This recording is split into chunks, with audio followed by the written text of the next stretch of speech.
What's up mga kapadyak? Welcome back again sa aking YouTube channel. So sa video na to ay kung makikita nyo naman sa thumbnail natin ay magbabike check tayo ng budget gravel bike ni Spanker na kalalabas pa lang. Ito ay si Spanker Burton R3 na 2.0 2022 model. Mamaya alamin natin yung specs niya, yung timbang niya at kung sulit nga ba yung specs na nakalagay sa kanya para sa presyo niya, no? Pero bagong lahat, kung hindi ka pa nakasubscribe sa aking YouTube channel, mag-subscribe ka na at paki-turn on muna lang ang notification bell para lagi kang updated sa mga latest gravel bike dito sa market na mga binabike check natin. So tara mga kapadyak, simulan natin ito. Alright mga kapadyak, so ito na yung bike check natin dito kay Spanker Burton R3 na 2.0. Simulan natin yung pagbabike check dito sa kanyang frame. Yung ginamit ng material dito sa kanyang frame mga kapadyak is aluminum alloy 6061. Tapos mapunta naman tayo sa kanyang down tube nitong kanyang frame. Dito nakalagay yung kanyang brand name na Spanker. Ayan, kitang kita. Tapos yung kulay nitong kanyang frame is a gloss type. Sa kanyang mga decals naman is may parang siyang water decals, no? Tapos dito na sa kanyang down tube, dito nakalagay yung kanyang lagay na kanyang bottle cage. Dalawa yan mga kapadyak ha. Isa dito sa kanyang down tube, isa rin dito sa kanyang seat tube dito. Tapos sa kanyang frame size naman, pagmula dito sa kanyang BB shell hanggang dito sa kanyang seat tube, ito ay size 50 cm, oh. Ayan, oh, kitang-kita dito sa kanyang seat tube.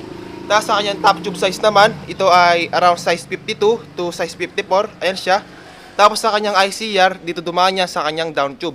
Sa right side dito kanyang down tube, dito nakapasok yung kanyang cable para sa kanyang RD. Ayan siya. Sa kabila naman is yung para sa kanyang FD. Tapos sa kanyang brake cable para sa likod. Tapos sa kanyang head tube, ayan o, kitang-kita na rin na naka-non-tapered, straight 44 to 44 mm, integrated. Tapos sa harap nito kanyang head tube ay may nakalagay dito na logo ni Spanker. Ayan siya. Sa kanyang pagka-welding, smooth welding dito sa kanyang head tube dito. Dito na sa kanyang seat tube, makinis na makinis yan. Ang hindi lang smooth welding sa kanya ay dito sa kanyang BB shell dito. Ayan siya. Tapos mapunta naman tayo sa kanyang top tube dito. Yung kanyang top tube dito is mabilog lang siya. Tapos may nakalagay dito na R3 at yung kanyang model name na Burton R3. Ayan siya. Tapos may nakalagay din dito na warning sign and yung mga decals niya dito mga kapadyak ha. Okay. Dito man agad tayo sa kanyang seat clamp na ginamit sa kanya. Yung seat clamp na ginamit sa kanya is naka-alloy, quick release. Tapos yung diameter nito is naka 31.8. Ayan. Tapos sa kanyang seat post is naka-Spanker na brand. Magandang class na yung ginamit sa kanya. Ayan o, kitang-kita naman. Yung haba nito ay around 350 mm and yung diameter niya is naka 27.2. Ito kaya seat post mga kapadyak ha. Tapos mapunta naman tayo sa kanyang saddle dito. Ito ay Spanker na rin.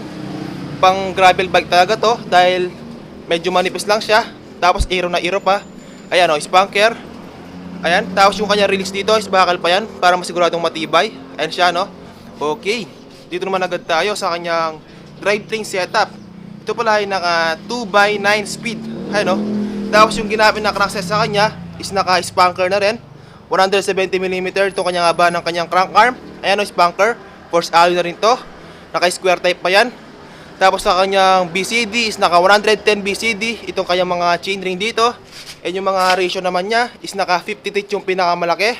And yung second chainring naman is nasa 34 teeth to or 36. Ayan siya. Tapos sa kanyang bottom bracket is naka silvering na rin. Kaya maganda rin talaga yung ikot niya. Ayan. Tapos sa kanyang FD na ginamit sa kanya is naka Ignite by Sensa. Sensa Ignite mga kapadyak. Clamp type yung kanyang FD dito sa kanyang seat tube. Ayan o, kitang-kita. Tapos sa kanyang chain na ginamit is naka DYC chain na narrow. With missing link na rin to mga kapadyak. Pang 9 speed na rin to. Tignan natin yung kanyang missing link. Ito yung kanyang missing link mga kapadyak ha. Kitang-kita naman na meron talaga siya missing link. Kaya hindi na kayo mahirapan dito sa pagtanggal ng inyong chain. Tapos sa RD na ginamit sa kanya, syempre Sensa Ignite din yan. Pang 9 speed. Tapos sa kanyang cogs is naka thread type pa. 13 teeth yung pinakamaliit. Yung pinakamalaki naman niya is nasa 32 teeth siya mga kapadyak. 13 to 32 teeth. Tapos yung kanyang ratio dito ay ilalagay ko na lang para malaman nyo rin, no? Tapos sa kanyang chainstay nito, kanyang frame ay manakalagay dito na Spanker na brand name. Sa kanyang sustain naman ay manakalagay dito na Ride Without Limitation. Sa kanyang frame ay meron siyang stay bridge and meron din siyang chainstay bridge dito. Ayan siya. Sa kanyang shifting performance naman sa kanyang drivetrain na naka 1x9 speed. Ito naman yung shifting performance mga kapadyak. Tingnan natin kung smooth nga ba. Itong si Sensa Ignite na pang 9 speed, no? Ayan. First impression ko dito ay sobrang responsive naman, no? Basta nakatuon to na maayos. Ayan, sa pinakamalaki naman. Upshift, upshift. Ayan. Napaka-smooth naman talaga mga kapadyak. Itong si Sensa Ignite.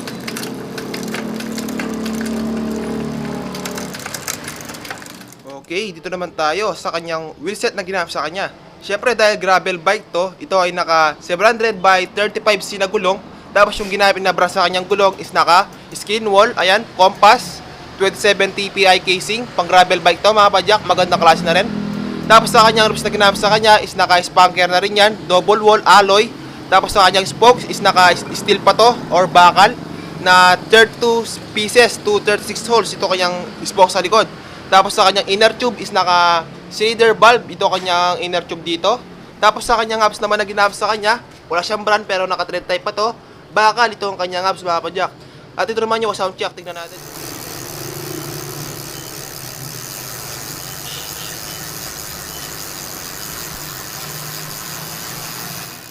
Okay, dito naman tayo sa kanyang fork na ginamit sa kanya.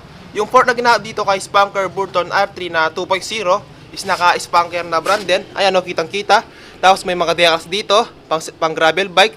Tapos yung kagandahan dito mga kapadyak, kahit na budget gravel bike lang to, no, is naka-alloy na siya. Ayan o, hindi dumikit yung bagnet natin. Kaya sulit talaga. Doon sa previous model niya na road bike ka tayo, na si Spanker Burton na 2021 model. Tapos yung wheelset na dito is naka 700 by 35C din yan na compass. Tapos naka skin wall. Tapos naka spanker na double wall alloy rims. Tapos naka 36 holes na spokes bakal yan. Tapos sa kanyang hubs is naka ball bearing pa siguro to, no? Pero magandang class na rin dahil hindi ka na lugi dito. Magandang class na rin to mga kapadyak. Tapos mapunta naman tayo sa kanyang brakes na ginamit sa kanya. Is naka mechanical disc brakes. Ang brand niya ay Yining. Ayan siya, mechanical disc brakes. Tapos ang kagandahan naman dito is naka post mount na yan. Ito kanyang braking mount sa kanyang fork. Kaya magandang klase na rin talaga yung pagkakapit dito sa kanyang preno, no? Tapos sinamahan pa to ng 160mm na rotors, 6 balls na rin yan. And yung kanyang quick release na skewer dito. Tapos napunta naman tayo sa likod. Is naka ice mount naman yung kanyang braking mount dito. And naka mechanical disc brakes din. Ang brand niya ay Yining. And naka 160mm na rotor, 6 balls na rin yan. And yung kanyang quick release na skewer dito. Ayan siya. Okay, dito naman tayo sa kanyang drop bar na ginamit sa kanya and sa kanyang stem. Yung drop bar na ginamit dito is naka-spanker na rin yung itong brand. Tapos yung haba nito is naka 400mm end-to-end na rin yan. Tapos yung ginamit na material dito is naka-alloy. Ayan siya. Tapos sa kanyang stem is naka-alloy na rin to. Yung haba nito ay around 90mm to 100mm. Ayan siya. Tapos reversible na rin to. Sa setup nito ngayon is naka-positive siya. Pero pwede ito yung baliktaran para maging negative. Tapos sa kanyang headset naman mga kapadyak is naka-Ginea na brand. Tapos may dalawang spacer dito sa kanyang ilalim ng kanyang stem. At malamang sa malamang ay naka-ball bearing pa rin itong kanyang stem ay headset dito. Tapos sa kanyang bar tape is naka-leather na bar tape. Makapit naman. Ayan, maganda yung texture niya. Tapos sa kanyang STI is naka-Sensa Ignite din yan sa kanyang RD. Sa kabila naman is yung para sa kanyang FD. Ayan siya. Tibaw naman itong si Spanker Burton R3 na 2.0 na gravel bike. Yung nakuha natin mga kapadyak is 12.03 kg.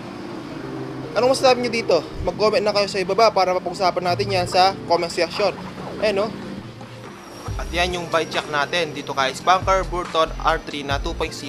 Anong masasabi nyo sa specs nito mga kapadyak? Asa kayang timbang na almost 12 kg para sa isang gravel bike. I-comment nyo sa ibaba yan para mapag-usapan natin yan sa comment section. At yung price pa rin itong si Spanker Burton R3 dito kay Triple J Bike Shop ay nagkakalaga lamang ng 12,000, no?